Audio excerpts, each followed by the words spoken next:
জুতা লুয়াত গেছিলাম, জুতা দোকানের বারে লেখা জুতা খুলে বিক্রি আসো।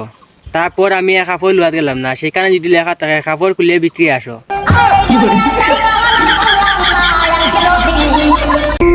খালি ভিডিও বানাইলাম আর ভাইরাল হয়ে গেলাম, এমন না রে ভাই।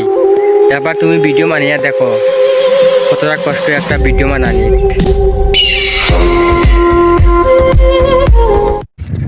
বন্ধুরে, তোমরা বলে আমারে ভুলি যারায়, তাহলে টাকা পয়সা দিও, তাহলে মনে থাকবে।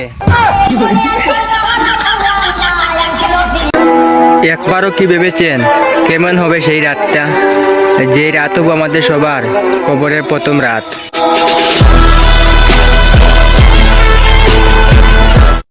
এই ছেলেটা বাড়িতে 1 ঘন্টা কাম করতে পারতো না, তার হেরান লাগে যায়।